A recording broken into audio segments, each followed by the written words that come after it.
오늘은 우리 느헤미야 강의 5강이에요. 5번째인데요.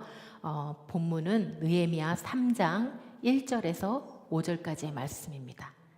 느헤미야서 3장 1절에서 5절까지의 말씀. 우리 앞에 있으니까 다 같이 한 목소리로 읽겠습니다. 느헤미야 1장부터 5절까지, 1절부터 5절까지 다 같이 시작. 때에 대제사장 엘리야십이 그 형제 제사장들과 함께 일어나 양문을 건축하여 성별하고 문짝을 달고 또 성벽을 건축하여 함메아 망대에서부터 하나넬 망대까지 성별하였고, 그 다음은 여리고 사람들이 건축하였고, 또 그 다음은 이므리의 아들 삭굴이 건축하였으며, 어문은 하스나의 자손들이 건축하여 그 들보를 얹고 문짝을 달고 자물쇠와 빗장을 갖추었고, 그 다음은 학고스의 손자 우리아의 무레못이 중수하였고, 그 다음은 무세사벨의 손자 베레게아의 아들 무슬람이 중수하였고, 그 다음은 바나의 아들 사독이 중수하였고, 그 다음은 드고아 사람들이 중수하였으나 그 귀족들은 그 주의 역사에 담붙이 아니하였으며. 이 3장은 1절부터 32절까지 다 이 내용이에요. 느헤미야에서의 이제 성벽 건축이 시작되었는데, 이 1절부터 32절까지 누가 어디를 건축했고, 누가 중수했고, 누가 고쳤고, 이 내용으로 가득 채워져 있어요. 근데 좀 길어서 제가 이거를 이렇게 네 부분으로 나누었는데, 이 1절에서 5절까지는 북쪽 성벽을 건축한 내용이에요. 북쪽 성벽을 건축한 내용이고, 6절부터 13절까지는 서쪽 성벽을 재건한 공로자들 명단이에요. 그리고 14절부터 19절까지는 남동쪽 성벽을 건축한 가문들의 명단이 들어가 있고, 20절부터 32절까지는 동쪽 성벽을 건축한 그런 공로자들 명단이에요. 이제 명단만 쭉 있어서 어떻게 보면 지루할 수 있는데, 이게 좀 길어서 제가 이렇게 네 부분으로 나누었습니다. 느헤미야는 성벽을 42구역으로 나눠서 10개의 성문과 4개의 망대를 건축합니다. 이 10개의 성문은 양문, 어문, 옛문, 골짜기문, 분문, 샘문, 수문, 마문, 동문, 한밑간문, 이렇게 10개의 성문이고요. 4개의 망대는 함메아 망대, 하나넬 망대, 풀무 망대, 그리고 네어민 망대로 나뉘어요. 이 성벽을 건축한 제일 출발점이 양문이라는 곳이에요. 양문에서 시계 반대 방향으로 건축이 이렇게 시작이 되어요. 예루살렘 성전이 이렇게 북쪽에 위치해 있고, 그 성전을 둘러싸서 맨 꼭대기에가 양문, 북쪽의 양문으로 해서 시계 반대 방향으로 이렇게 하나하나 건축해 나간 거예요. 성벽이 다 전체적으로 중요하지만, 그 중에서도 이 북쪽 성벽의 북쪽 성벽이 왜 중요했냐면, 가장 중요했어요. 왜냐하면 북쪽 성벽이 성전이 가장 가깝고, 그리고 사람들이 밀집해 있었어요. 한국의 서울처럼, 서울에 사람들이 집중해서 밀집해서 사는 것처럼, 이 예루살렘 성벽 안에 성전이 북쪽에 위치해 있고, 사람들이 거기 많이 밀집해 있고, 그리고 적의 공격의 위험이 높은 곳이었기 때문에 가장 중요한 성벽이었어요. 조금만 줄여주셨으면 좋겠어요. 이 북쪽 성벽을 건축하는 때는 8가문이 참여를 해요. 첫 번째로는 대제사장 엘리야십과 그 형제 제사장들이 양문을 건축하고 성별해요. 그리고 문짝을 달고 그리고 성벽을 건축해서 한메아 망대에서부터 하나넬 망대까지 성별했어요. 제가 지금 북쪽 성벽에 대해서 얘기하는데 아까 망대가 예루살렘 성전 안에 망대가 4개 있다고 그랬잖아요. 근데 이 망대가 망을 보는 곳, 그러니까 이제 막 적이 들어올 때 망을 보는 곳인데 망대 2개가 다 북쪽에 있었어요. 그만큼 이 북쪽이 중요했어요. 한메아 망대는 양문의 처음 시작점인 양문의 서쪽에, 그리고 하나넬 망대는 어문의 서쪽에 그렇게 인근하고 있었거든요. 제사장들이 맨 먼저 이 성벽 재건을 시작했어요. 왜냐하면 북쪽 성벽, 제사장들의 주 활동 무대가 성전이잖아요. 근데 이 북쪽 성벽이 성전에서 가까웠기 때문에 제사장들이 제일 먼저 본으로 성벽 쌓는 걸 시작했던 거예요. 이 엘리야십이란 대제사장 가문은 그 당시 이 유대에서 가장 유력한 인물로 꼽혀요.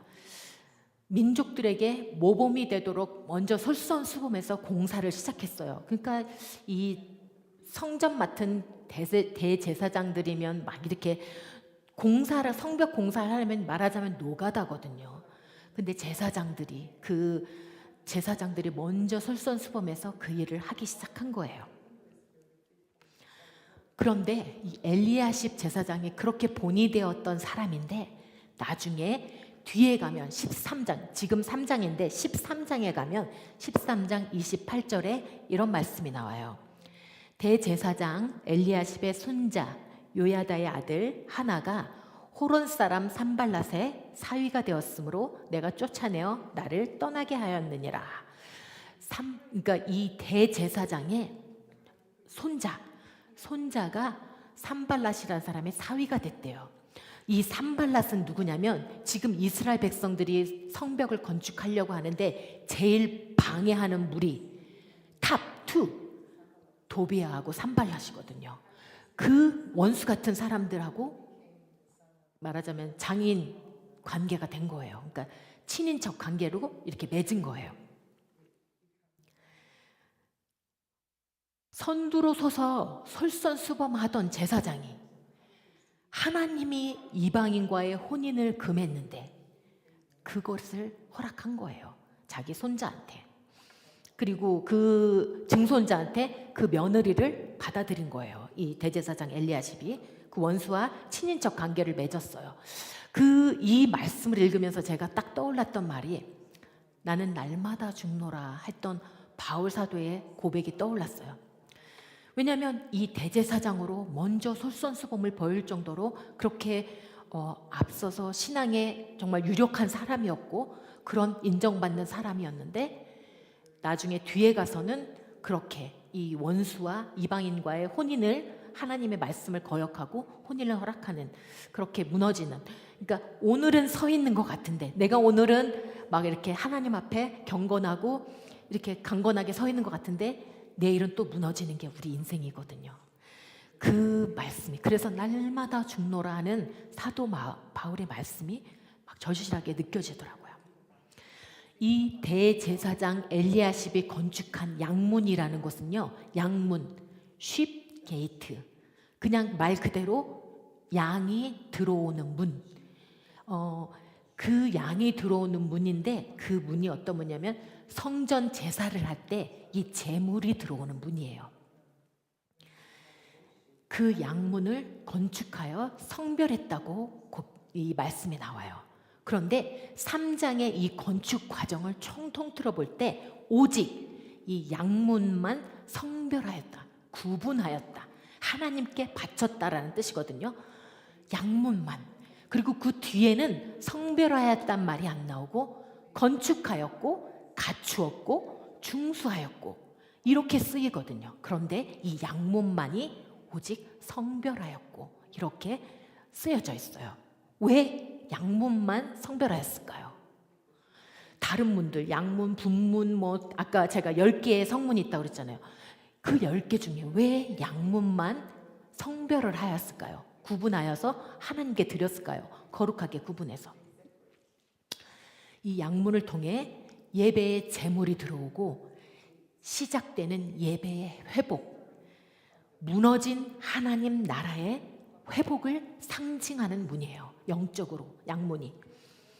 양문이 복원됨으로, 양문이 다시 복원됨으로 구별된 제사를 드리기 시작하면서 이 잃어버렸던 민족의 정체성, 그리고 하나님과의 관계 회복, 예배를 통한 관계 회복, 이것부터가 시작이거든요. 이게 가장 먼저 되어져야 할 중요한, 예배의 회복이 가장 중요하기 때문에 성별을 한 거예요. 하나님한테 구분한 거예요. 이스라엘 민족이 그렇게 포로로, 나라를 잃고 포로로 끌려갔던 이유가 예배가 무너졌기 때문에. 저들이 포로로 끌려가기 전에 예배의 행위는 있었지만 이미 저들의 마음은 이방인들에게 다 빼앗겨서, 그런 어떤 세상적인 욕구, 정욕으로 다 빼앗겨서 몸은 성전에 와서 제사를 드릴지 모르지만 이미 마음은 하나님으로부터 떠난 상태, 그런 무너진 예배였거든요.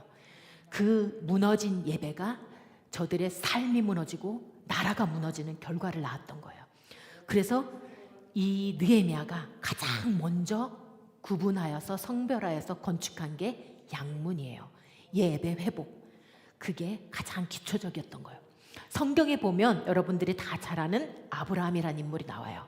하나님이 아브라함에게 너는 본토 친척 아비집을 떠나라 명했을 때, 아브라함이 떠나면서 처음 고향을 떠날 때 장막을, 제단을 쌓았고, 그리고 베델 동편산으로 떠나기 시작해서 베델 동편산으로 옮겨서 또 단을 쌓고 하나님께 예배했고, 그리고 헤브론에 있는 마므레 상수리 나무 그 수풀에 거할 때도 또 단을 쌓고 예배를 드렸거든요.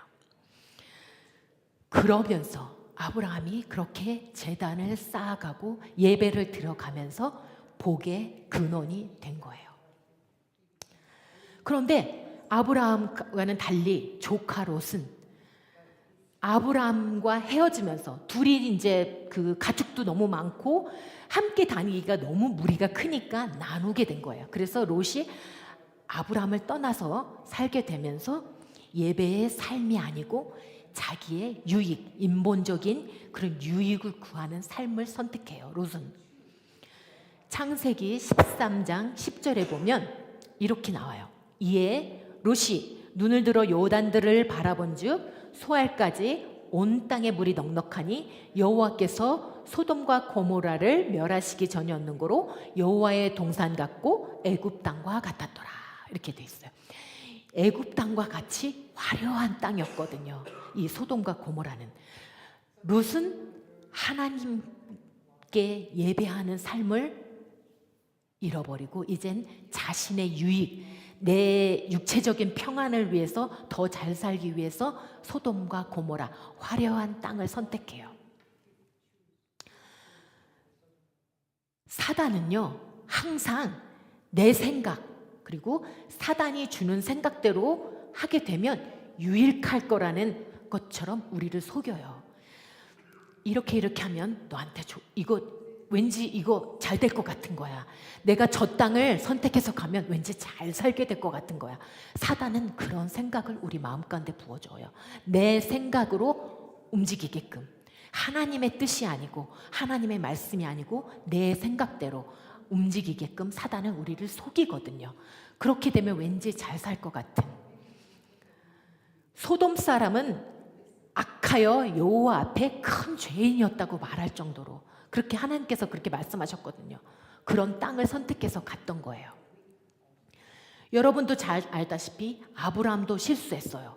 하나님이 내가 너에게 자손을 주어서 창대케 하리라는 말씀을 주셨는데도 불구하고 그 때를 못 기다리고 하갈이라는 여종을 취해서 이스마엘을 낳았잖아요.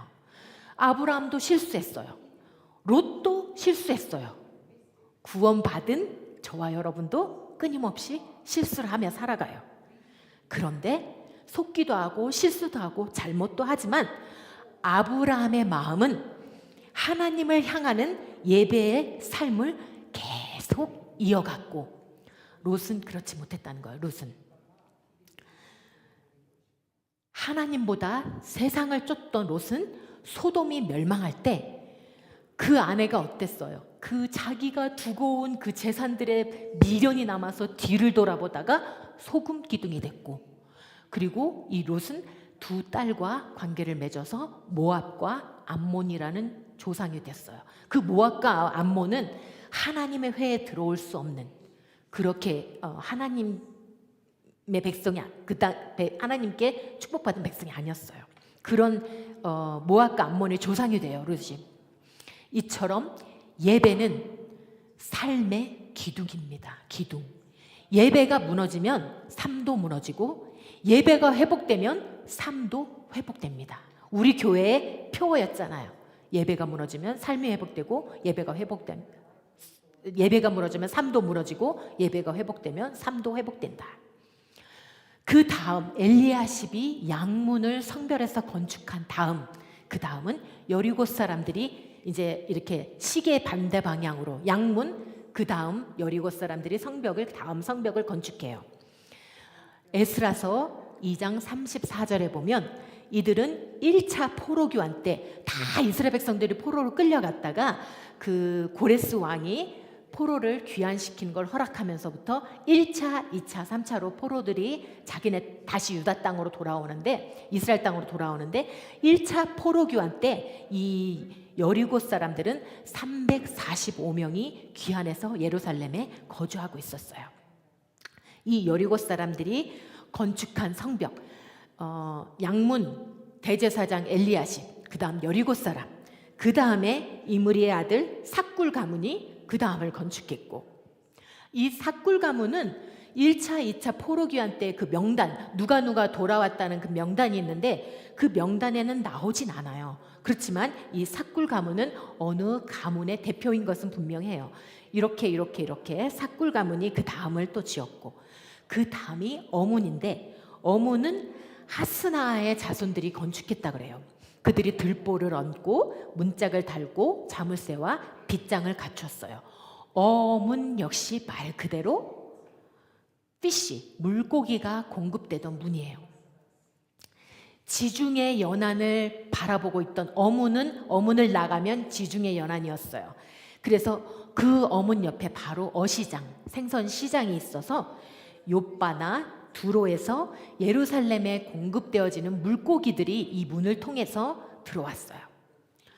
그리고 이 하스나 자손들은 에스라서 2장 35절에 보면 거기에 소개되는 스나라는, 하스나 자손들이 스나야로 동일 인물로 1차, 2차 포로 귀환 때 가장 많은 사람들이 이스라엘로 돌아온 가문이에요.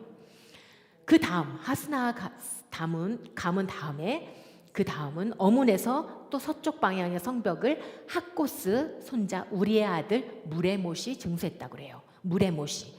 무레못은 이 서쪽 성벽을 마치고, 이곳을 공사를 마치고 21절에 보면 이 무레못은 또 참여해서 동쪽 성벽에도 또 동참을 해요.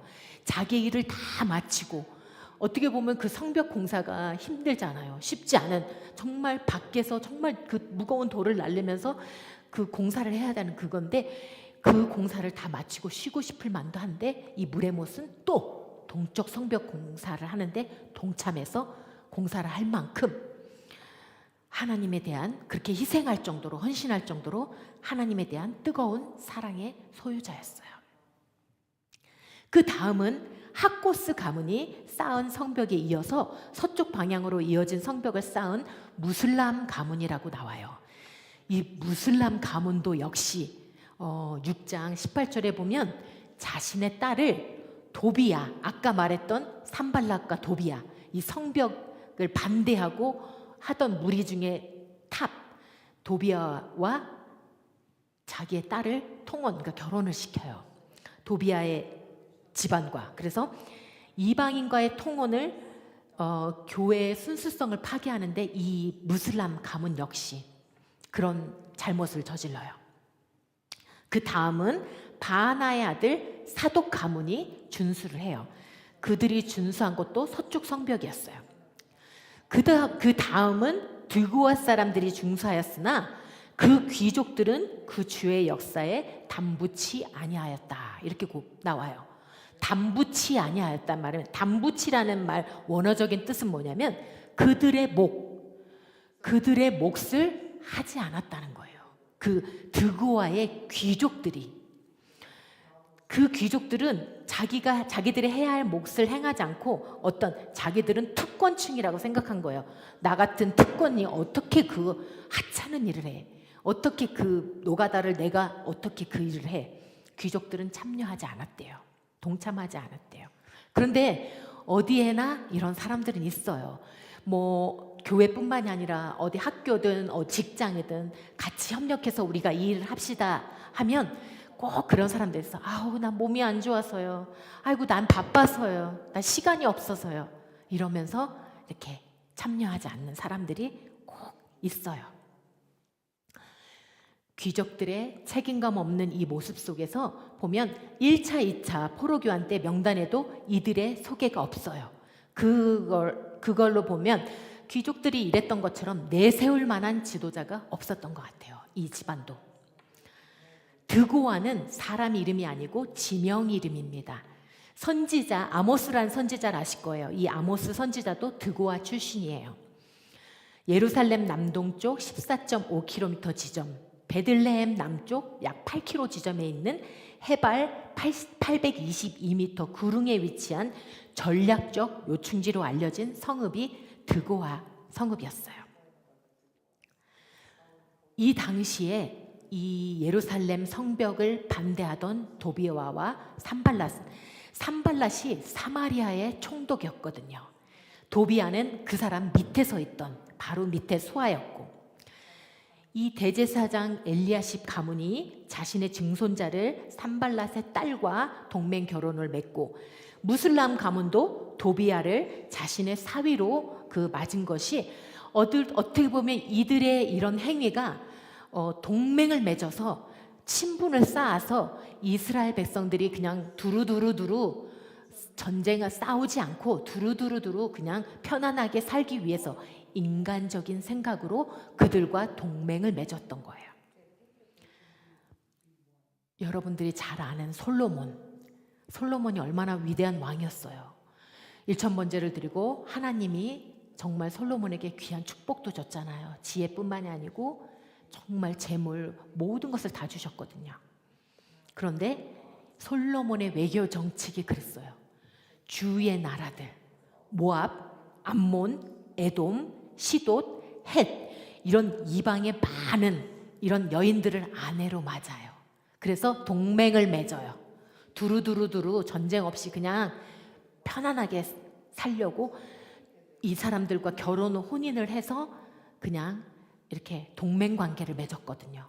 그 결과 솔로몬이 나이가 많아서 늙었을 때 이 아내들이 자기들이 갖고 온 우상들, 자기네 나라의 신들을 조금씩 왕에게 이렇게 숭배하게끔 왕을 유혹해요. 그래서 솔로몬이 어땠어요? 막 이방 신들을 섬기기 시작했어요.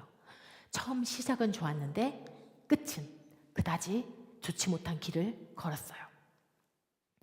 인본주의적 생각이 낳은 결과였어요. 솔로몬의 종교적인 관용 정책이 주변 국가들은 어떤 호의를 얻었을지 모르지만 하나님 앞에서는 커다란 범죄였거든요. 오늘 이 3장 느헤미야의 3장 말씀에 느헤미야가 어느 집안 누구누구가 어디를 건축했고 어느 집안 누구누구가 어디를 보수했고 어느 집안 누구누구가 어디를 고쳤고 이런 일일이 왜 굳이 일일이 이름들을 다 나열하고 그들이 한 일을 일일이 다 나열했을까요?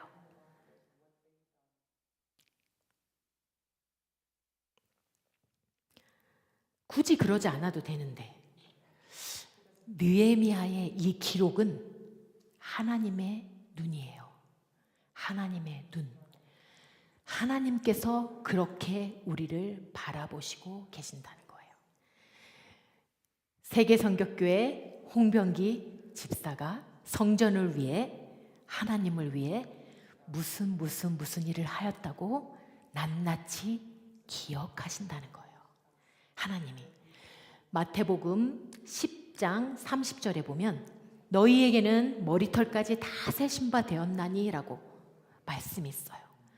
왜 내가 한 일을 하나님은 일일이 다 기억하시고 내 머리털이 몇 개인지까지도 세고 계실까요? 갚아주시려고. 집사님이 한 일보다 더 크게 갚아주시려고 기억하신 거예요. 집사님, 여러 우리 성도님들이 각자가 주를 위해 어떤 예물을 드렸고 어떤 헌신을 했고 일일이 다 기억하시는 이유 하나님이 갚아주시려고.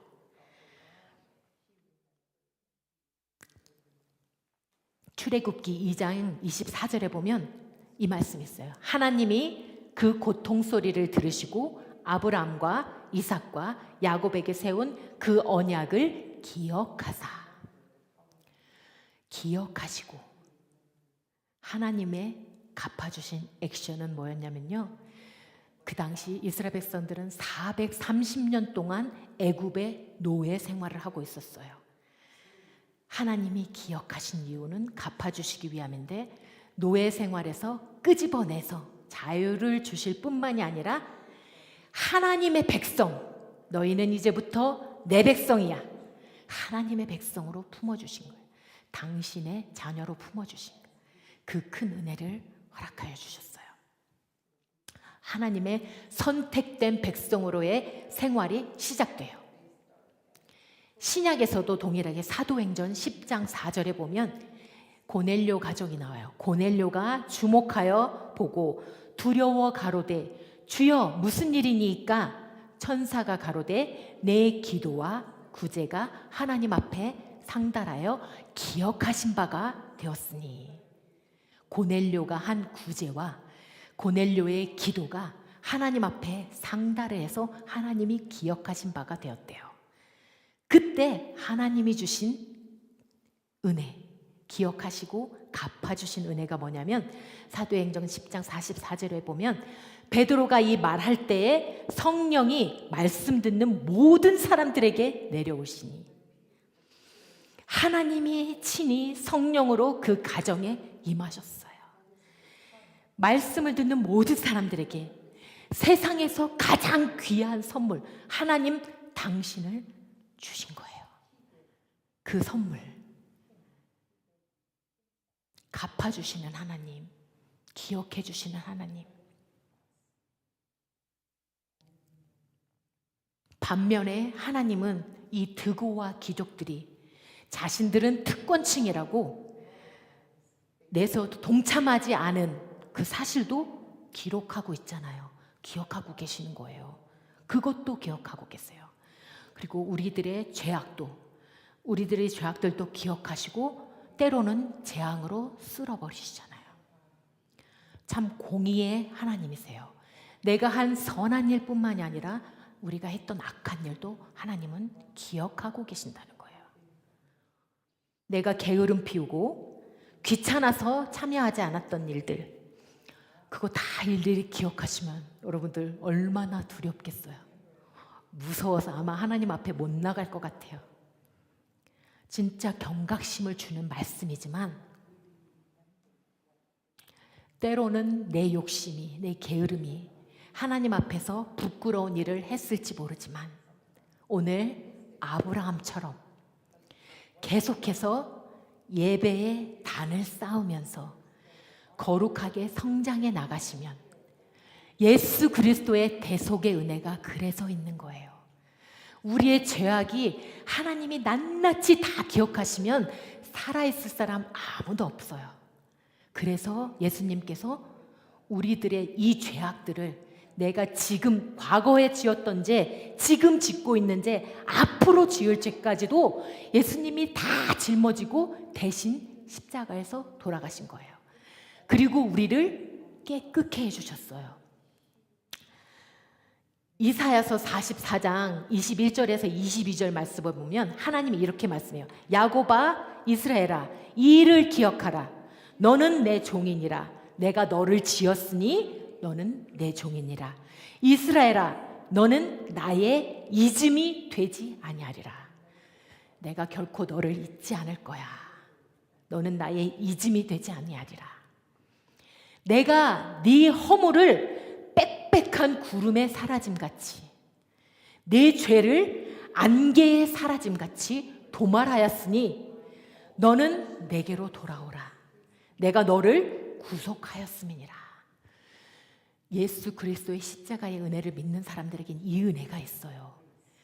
하나님이 우리 죄를 다 기억하시면 살아있을 수 없는 우리들이지만 그 가운데 하나님이 주신 이 은혜, 우리들의 죄, 빽빽한 안개의 구름에 사라짐같이 우리의 죄를 다 도말해 주셨대요.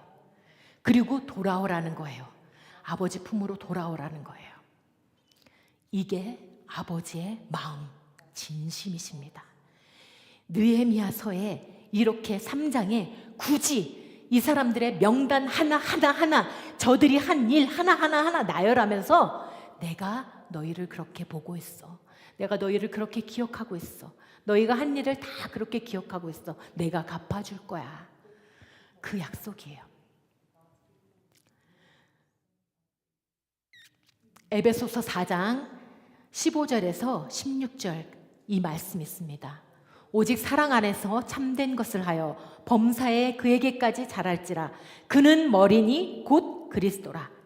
그에게서 온몸이 각 마디를 통하여 도움을 입음으로 연락하고 상합하여 각 지체의 분량대로 역사하여 그 몸을 자라게 하며 사랑 안에서 스스로 세우느니라. 이게 우리 교회의 모습이에요. 우리 교회의 모습이 되어야 하고 세상에 세워진 교회들의 모습이 되어야 됩니다. 대제사장이 먼저 솔선수범해서 본을 보인 것처럼 우리 주의 종들이 먼저 솔선수범하는 모습을 보이고 안수 집사님들은 또 자신의 위치에서 본을 보여주고 집사님들도 맡은 자리에서 본을 보이고 그리고 권사님들도 자기들의 맡은 자리에서 교회를 위해서 성도들을 위해서 기도의 단을 쌓아주고 그리고 우리 예배팀들도 맡은 자리에서 충성을 다하고 그리고 성도님들도 각자 한 사람 한 사람 교회와 성도들 서로 이렇게 힘을 합쳐서 지금 이 모든 이스라엘 백성들이 힘을 합쳐서 성벽을 건축해 나가는 것처럼 우리가 한 몸으로 서로 사랑하고 서로 섬겨주고 그렇게 한 몸을 이루어 나가는 것이 우리 세계 성교교회의 모습이 되어야 하고 교회의 모습이 되어야 해요. 오늘 하나님이 우리 가운데 주시는 말씀이 이 말씀입니다. 우리가 앞으로 이뤄나갈 교회의 모습 그리고 하나님이 우리를 다 우리가 앞으로 한 일 지금까지 하나님을 위해서 해온 일들 내가 다 기억하고 있어. 내가 살면서 너희 가운데 다 갚아줄 거야. 그리고 너희 죄는 이미 다 도말했어. 그리고 내게로 돌아와. 그리고 내 백성으로 그렇게 하나님이 품어주신다는 우리는 하나님 안에서 하나님 백성으로 그렇게 살면서 이제 이렇게 한 몸을 이뤄나가는 것 하나님이 오늘 느헤미야서 말씀을 주시면서 우리 가운데 주신 말씀입니다. 오늘 우리가 이 말씀 붙들고 기도했으면 좋겠습니다. 하나님 이런 교회 되게 하여 주시옵소서. 느헤미야와 이스라엘 백성들이 하나하나 힘을 합쳐서 성벽을 이뤄나갔던 것처럼 우리 세계 성격교회 성도들도 내일이 아닌 것처럼 나 몰라라 하는 사람들이 아니라 하나님의 기억하신 바 되는 내가 한 조그만 일도 내가 봉사한 아주 지극히 작은 일도 내가 교회를 위해서 성도를 위해서 기도했던 그 작은 마음도 하나님 다 기억하시는 분임을 이 시간 깨닫게 해주신 것 감사합니다라고 그리고 앞으로 우리가 이런 교회의 모습 이뤄나갈 수 있게 해달라고 우리 함께 기도하시겠습니다. 참으로 좋으신 하나님 감사드립니다. 오늘 이 느헤미야서 이 말씀을 통하여서 주님 우리가 앞으로 어떻게 이 교회의 한 몸을 이뤄나가야 될지 머리 대신 예수 그리스도를 통하여서 우리가 각 마디마디마다 공급함을 받고, 은혜의 공급함을 받고, 우리가 어떻게 성장해 나가고 어떻게 한 몸을 이뤄 나가야 하는지 주님 깨우쳐 주신 것 참으로 감사드립니다. 아버지, 이제까지는 내가 뒷짐지고 나 몰라라 했던 그런 내 삶이었다면 아버지, 이제는 동참할 수 있는 마음 아버지 하나님 허락하여 주시옵소서. 솔선수범할 수 있는 우리 성도들 될 수 있도록, 그렇게 하나님을 위하여서, 주님 교회를 위하여서 우리의 마음이 쏟아지고 부어지게 하여 주시옵소서.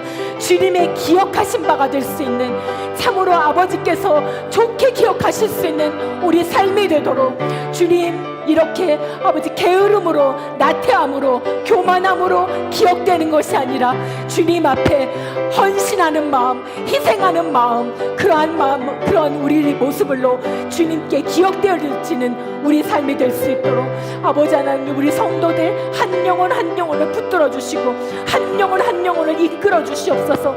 그렇게 우리를 세워 주시옵소서.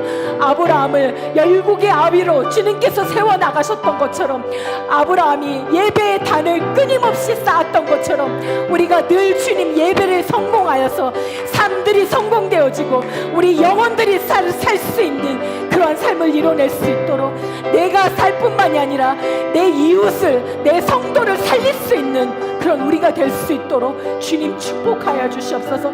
그렇게 한 몸을 이뤄나갈 수 있는 우리 세계 성벽교회 되게 하시고, 아버지 하나님 또한 아버지 모든 주님의 교회들 될 수 있도록 축복하여 주시옵소서. 아버지 하나님, 이 느헤미야서를 통하여 우리 가운데 주시는 아버지 하나님 이 은혜의 말씀 새기고 또 새기게 하여 주시옵소서.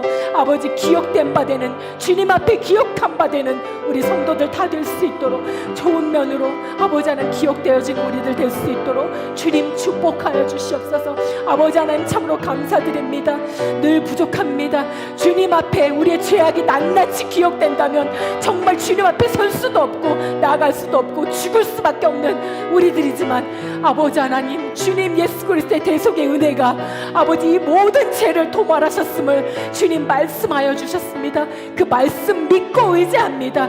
그렇게 우리 주님 앞에 아버지 하나님 예수 그리스도 십자가의 은혜를 저희들 붙들고 주님, 저희들 믿음으로 나아가는 우리 성도들 되게 하여 주시옵소서. 이제는 하나님의 백성으로, 이제는 주님의 자녀로, 아버지 하나님의 자녀된 권세를 가지고 나아갈 수 있는 우리 모두가 될 수 있도록 주님 축복하여 주시옵소서.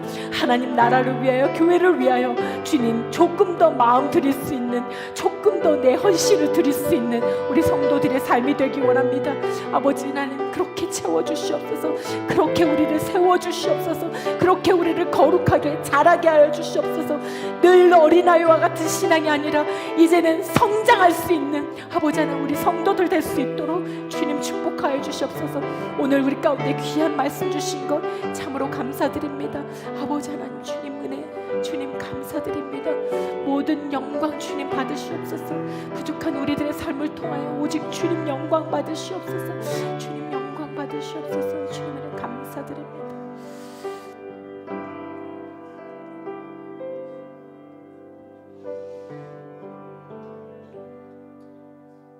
아버지 하나님, 참으로 감사드립니다. 오늘도 주님, 주님의 마음 우리가 깨닫게 하시면 주님 감사드립니다. 하나하나 예배 때때마다 주님의 마음 조금씩 알아가게 하시고, 주님의 마음 우리 가운데 조금씩 채워가게 하시고, 주님 닮은 자녀들의 삶으로 아버지 하나님 성장되어져가는 우리 성도들 다 되게 하여 주시옵소서. 오늘 주신 말씀대로 주님 앞에 주님 저희들 헌신하는 자들로 주님 앞에 기억되어지는 우리 성도들 다 되길 원합니다. 아버지 하나님, 그렇게 주님 앞에 아버지 사랑받는 자녀들로 주님이 충분히 갚아주시려고 예비하시는 그러한 자녀들로, 사랑받는 자녀들로 성장할 수 있도록 주님 축복하여 주시옵소서. 귀한 말씀 주신 것 감사드리고 이 예배의 자리에 불러주신 것 주님 또한 감사드립니다. 오늘 이 말씀을 들은 모든 성도들에게 동일한 은혜가 있게 하시고, 아버지 하나님 이제부터는 아버지 하나님 내 마음이 먼저 주님을 향하게 하시고, 아버지 내 생각이 아버지 내 육신적인 유익을 위해서 살지 않게 하시고 오직 주님 하나님의 뜻을 위해 살아갈 수 있는 우리 성도들 다 되게 하여 주시옵소서. 귀한 말씀 주심 감사드리며 모든 영광 주님께 올려드립니다. 주님 영광 받아 주시옵소서. 거룩하신 예수 그리스도의 이름 받들어 간구하며 기도드렸나이다. 아멘. 주기도문으로 예배 마치겠습니다. 하늘에 계신 우리 아버지여, 이름이 거룩히 여김을 받으시오며 나라의 마옵시며 뜻이 하늘에서 이루어진 것 같이 땅에서도 이루어지이다. 오늘날 우리에게 영원한 양식을 주옵시고 우리가 우리에게 죄진 자를 사하여 준 것 같이 우리의 죄를 사하여 주옵시고 우리를 시험에 들게 하지 마옵시고 다만 악에서 구하옵소서. 대개 나라와 권세와 영광의 아버지께 영원히 있사옵나이다. 아멘.